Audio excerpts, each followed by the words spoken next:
Êxodo 32, de 1 a 6, Quarta Igreja Presbiteriana de Boa Vista, culto nos lares. Há pouco menos de 40 dias, as autoridades municipais e estaduais decidiram, por causa da Covid-19, suspender todas as atividades que implicassem em aglomeração de pessoas. Por decisão do Conselho da nossa Igreja, dando atenção às recomendações das autoridades e levando em conta a sugestão do Presbitério do Estado de Roraima, foram interrompidas todas as atividades presenciais da Quarta Igreja Presbiteriana de Boa Vista. Por causa disso, nos últimos 4 domingos temos nos reunido em cultos nos lares, seguindo um roteiro feito especificamente para essa celebração, bem como a divulgação gravada da exposição de um trecho das Escrituras Sagradas. Hoje, mais uma vez, nós também nos reuniremos nos lares. Outro roteiro foi disponibilizado e mais uma gravação foi feita e divulgada. Clamamos a Deus que essa seja a última vez que celebraremos o culto deste modo.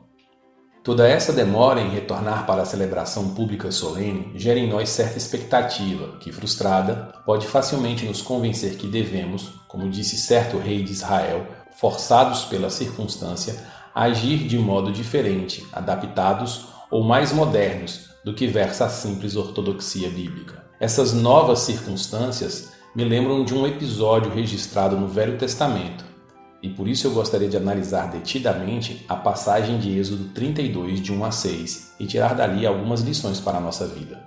Leia comigo o texto, Êxodo 32, de 1 a 6. Mas vendo o povo que Moisés tardava em descer do monte, acercou-se de Arão e lhe disse: Levanta-te, faze-nos deuses que vão adiante de nós, pois quanto a este Moisés, o homem que nos tirou do Egito, não sabemos o que lhe terá sucedido. Disse-lhes Arão: Tirai as argolas de ouro das orelhas de vossas mulheres, vossos filhos e vossas filhas, e trazei-mas. Então todo o povo tirou das orelhas as argolas e as trouxe a Arão. Este, recebendo-as das suas mãos, trabalhou o ouro com buril e fez dele um bezerro fundido. Então disseram: São estes, ó Israel, os teus deuses, que te tiraram da terra do Egito. Arão, vendo isso, edificou um altar diante dele e, apregoando, disse: Amanhã será festa ao Senhor. No dia seguinte, madrugaram e ofereceram holocaustos e trouxeram ofertas pacíficas, e o povo assentou-se para comer e beber, e levantou-se para divertir-se. Feche seus olhos e ore comigo. Pai, nós te pedimos por tua graça e teu favor. Esclarece as nossas mentes, as verdades neste texto. Nos ajuda, Senhor, a aprender o que a tua santa vontade tem para nos ensinar hoje aqui. E fortalece o nosso caráter, segundo a tua palavra. No nome santo de Jesus te pedimos. Amém. Antes de avaliarmos os versos destacados e aplicar à nossa realidade, convém compreender o contexto onde eles estão inseridos.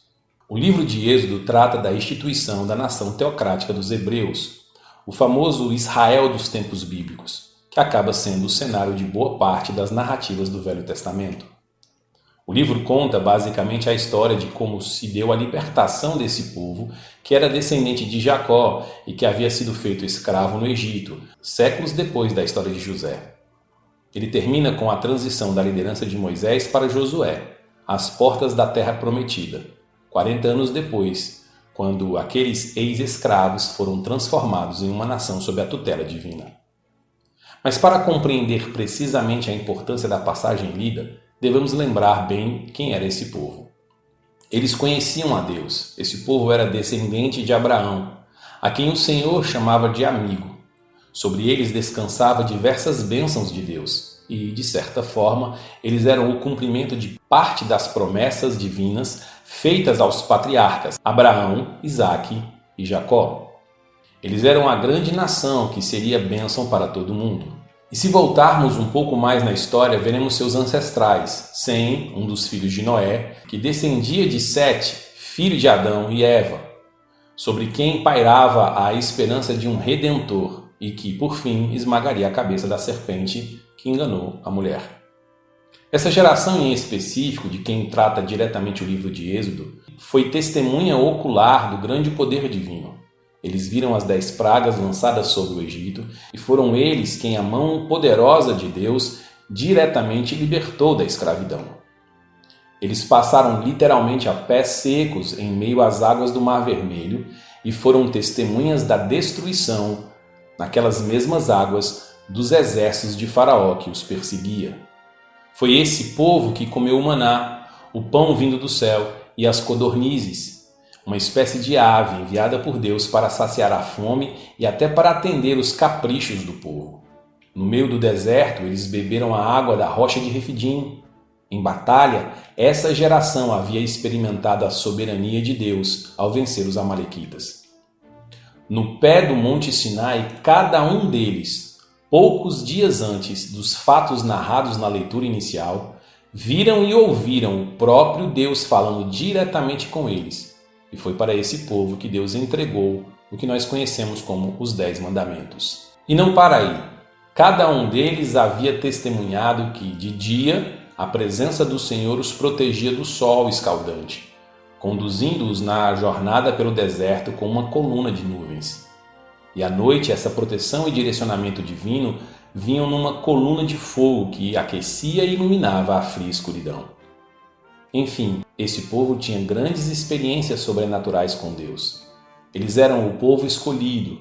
Para eles, Deus se revelou de modo singular, mas essas experiências sobrenaturais, essa predileção e até mesmo essa especial revelação divina não foram acompanhadas da simples obediência à vontade de Deus. O episódio onde estão inseridos os versos destacados é praticamente ato contínuo do ocorrido no Êxodo 20, quando Deus, no Monte Sinai, manifestou a sua lei para todo o povo e falou cada uma daquelas palavras, sua santa vontade. Isso se deu quando Moisés subiu ao monte e passou ali 40 dias, durante os quais Deus escreveu com o próprio dedo nas tábuas de pedra as palavras da aliança. Mas o que chama a atenção nessa passagem é a volição desse povo de Israel. É sobre isso que eu gostaria de refletir, se não vejamos. Bastaram 40 dias de ausência de Moisés e o povo perverteu o coração. Esse povo se sentia abandonado. Havia mais de um mês que eles não tinham notícia de Moisés. Pouco mais de 30 dias e eles se perturbaram e questionaram. Será que tudo vai ficar assim parado? Vamos ficar aqui plantados ao pé do monte? Até quando? Então, meio que se sentindo perdidos, afinal diziam: quanto ao homem que nos tirou do Egito, não sabemos o que lhe terá sucedido. Correram atrás do sacerdote que sempre esteve junto deles em todos esses grandes feitos de Deus e pressionaram: faça-nos deuses que vão adiante de nós. E sem ter coragem de dizer não, Arão pede todo o ouro para trabalhar em prol desse projeto. Mas a verdade é que esse povo não estava realmente abandonado ou perdido. Os fatos mostram exatamente o oposto. As narrativas anteriores afirmam que os anciãos, os líderes do povo e, por fim, todo o povo estava sendo chamado a congregar com Deus.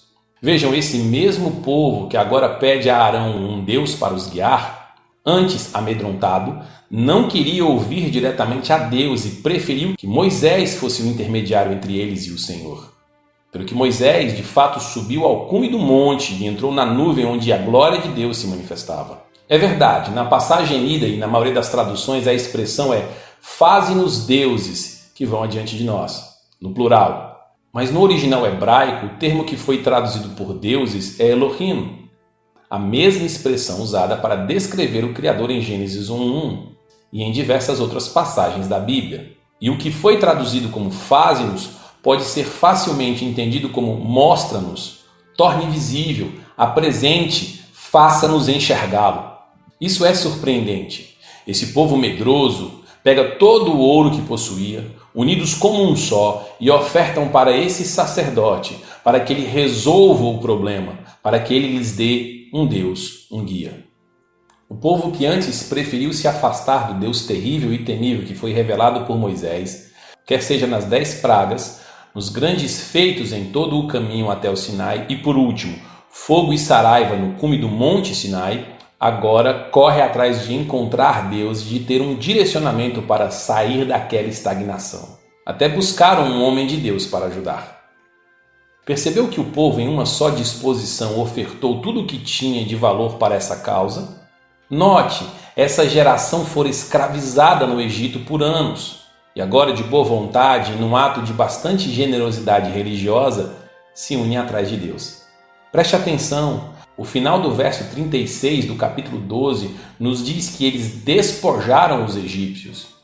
Isto é, o medo instilado nos egípcios pelas maravilhas de Deus para libertar Israel era tanto que eles pagaram para se livrar daqueles hebreus, desfazendo-se de suas joias, roupas e peças de metais preciosos. E agora esses ex-escravos estavam dispostos a ofertar aquilo que era seu espólio de guerra, a indenização pelos séculos de escravidão, uma compensação por todas as maldades com que foram tratados só para ter acesso a Deus e sua direção. Lembro você novamente que a palavra traduzida por deuses nessa passagem é Elohim, que numa melhor tradução seria divindade, e que tipicamente traduzimos para o termo Deus, apontando o único Deus. Mas perceba que Arão, o sacerdote e irmão de Moisés, fez com o ouro ofertado pelo povo um bezerro, singular, e não 2 ou 3.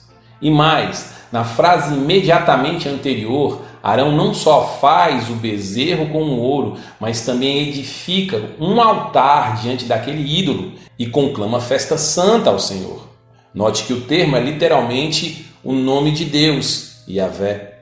Pasmem, o povo no dia seguinte, diz o verso 6, assentou-se para comer e beber, pois na madrugada eles acordaram cedo para seus deveres religiosos, ofertaram holocaustos e ofertas pacíficas e fizeram um culto a Deus, Elohim, com apenas um detalhe diferente. Havia um bezerro de ouro lá, apenas para ajudar aquele povo que se sentia só e sem direção a cultuar. É aí que mora o perigo.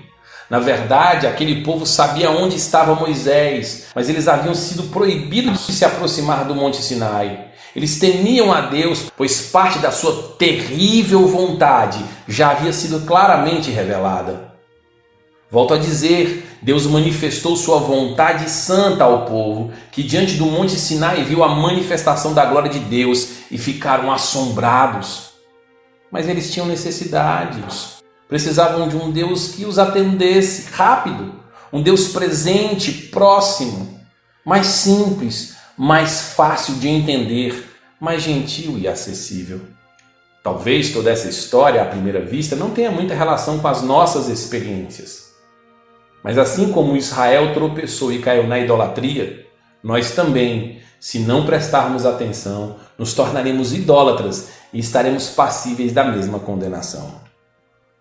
A rigor, o que houve ali não foi um culto diretamente a outro Deus, mas um culto a Deus, Elohim, promovido de forma errada. Veja o final do verso 4. É como se dissessem, é este, ó Israel, o teu Elohim, que te tirou da terra do Egito.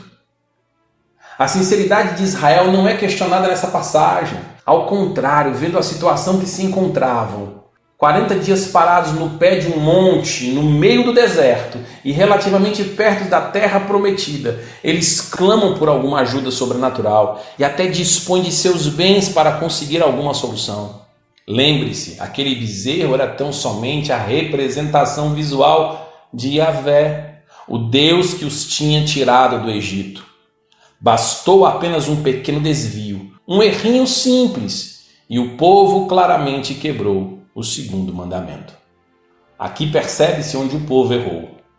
Deus, o único, é quem dita as regras. É Ele quem se revela. Não adianta o povo insistir. É Deus que coordena as agendas. Como um rei, é Ele quem controla os encontros e as audiências. A idolatria deles não estava em querer outro Deus, mas em fazer para si uma imagem do Deus libertador. O bezerro era a figura de um dos deuses do Egito. O que Israel fez foi misturar o que foi revelado, Êxodo 20, com o que era cultural. Foi tal mistura que produziu a idolatria. Talvez é aqui que a igreja da atualidade mais se pareça com Israel. Nós também queremos mais, e este mais é quase sempre desassociado da real devoção e obediência a Deus.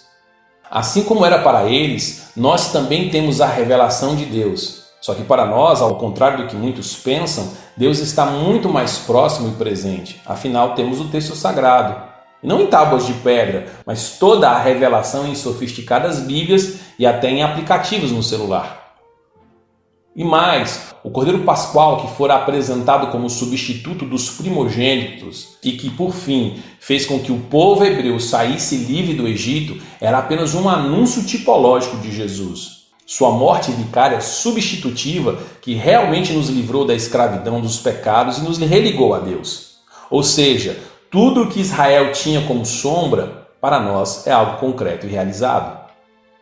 Achamos que somos tão especiais, que nossos dias são tão importantes, que pensamos haver alguma forma só nossa de nos aproximarmos de Deus. Inventamos novas regras que nos beneficiam e aproveitamos todas as ondas e novidades para fazer a coisa do jeito que entendemos ser o melhor. É claro que Deus não é contra as novas invenções tecnológicas. E nem é pecado usarmos tudo de bom que Ele nos tem dado. O ponto não é esse. A questão toda gira em torno da facilidade que temos de assumir novos comportamentos e dizer, tá tudo bem. Afinal, facilmente abandonamos a segurança daquilo que foi revelado para confiar nas inclinações dos nossos corações e trilhar caminhos que não foram prescritos por Deus, acrescentando ideias novas e até mais interessantes do que aquelas velhas opiniões formadas sobre a tradição dos apóstolos. A verdade é que não estamos dispostos a obedecer à voz do único Deus soberano, o Deus revelado, de quem com reverência e santo temor devemos nos aproximar de acordo com as suas próprias orientações. Misturamos o Deus da Bíblia com conceitos culturais, pensamentos filosóficos ou afirmações cientificistas. Banalizamos o encontro sagrado e tentamos fazê-lo se encaixar na nossa atual situação. Nós, tanto quanto essa geração dos hebreus, naturalmente buscamos um relacionamento com um Deus fragmentado, pequeno, controlável. É assim que dizemos, eu sirvo a Deus do meu jeito. Claro que pode ser assim, o que importa é a sinceridade, é o que dá para fazer. Foram as circunstâncias especiais. A Bíblia não diz nada contra. Erguemos nossos altares diante da imagem que fazemos ou que fazem de Deus para nós. E essa imagem não é necessariamente de gesso, de barro ou de ouro, mas sim qualquer simplificação, ou seja, qualquer minimização do Deus revelado, o Senhor, o verdadeiro Elohim, apenas por destacar uma ou outra de suas características, em detrimento da plenitude de seu próprio ser. Muitas vezes esse ídolo criado em nossos corações são as emanações das nossas paixões ou experiências, ou ainda são promovidos pelo desejo intenso de relevância social e modernidade cultural. Queremos ser descolados, intensos, famosos, inovadores, e com isso nos fazemos idólatras. Cuidado, erros sutis provocam grandes desgraças. Introduzir uma mentira para fazer a verdade ser mais facilmente aceita é sacrificar a ídolos. Mudar detalhes no culto estabelecido por Deus pode ser apenas trazer fogo estranho ao altar. A condenação é certa e o castigo de Deus é duro. A desobediência leva à morte. Veja, só nessa ocasião do bezerro de ouro, cerca de 3.000 homens foram mortos por ordem de Moisés. Lembre-se de Nadab e Abiú, filhos de Arão, o mesmo sacerdote que fez o bezerro. Eles morreram porque fizeram o que Deus não tinha ordenado. Uzá morreu junto à Arca da Aliança, pois por zelo tentou impedir que ela caísse no chão. Tocou na arca e isso era proibido. A questão é que sinceridade não é sinônimo de verdadeira adoração. Jesus afirma que os samaritanos cultuavam a Deus no Monte Gerazim. Eles só mudaram o lugar, mas sem conhecimento da vontade de Deus, esse culto era tão condenável quanto a hipócrita observância das leis do templo pelos judeus. As pessoas podem ser sinceras e mesmo assim estarem completamente enganadas. E isso não as fará menos enganadas. É o conhecimento da verdade que liberta, e não a nossa sinceridade que nos torna aceitáveis diante de Deus. Por fim, quero lembrar de Arão. A omissão é igualmente culpada. Ele foi responsabilizado pelo desvio do povo. e só não morreu naquela ocasião pela direta intercessão de Moisés. Tolerar o erro não é o mesmo que amar o irmão que erra.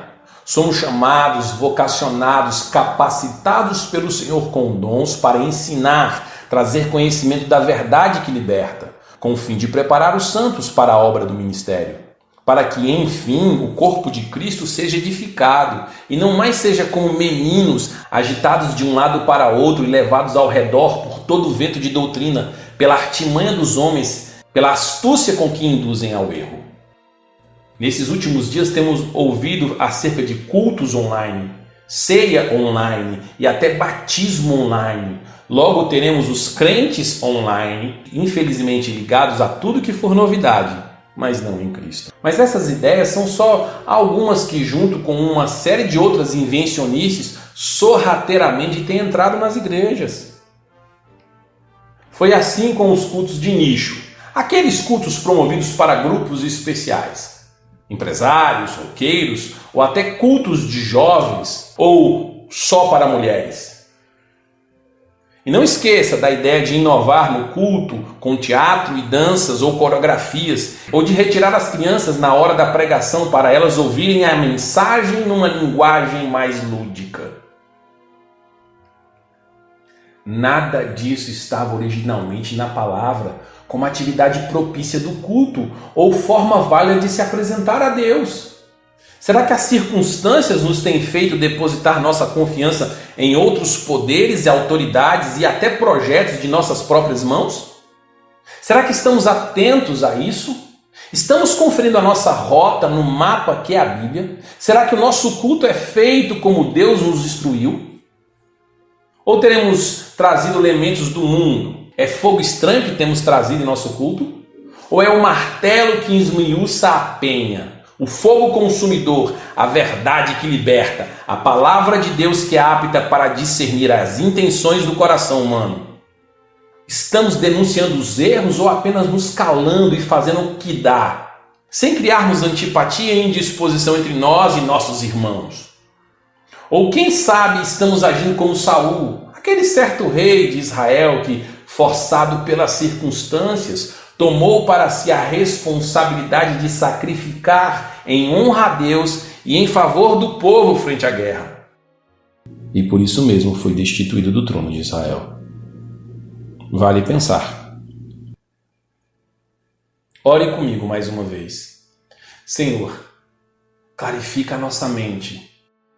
Habilita-nos, Senhor, para entender o nosso tempo e obedecer à Tua vontade. Ser bondoso em nossas vidas. Para a glória do Teu nome. Oramos assim. Amém. Aproveite para conversar com familiares sobre o assunto tratado nessa exposição. Faça perguntas sobre o que foi feito e o que se deve aprender a partir desse texto. Responda como essas informações afetam ou devem afetar a sua vida cristã.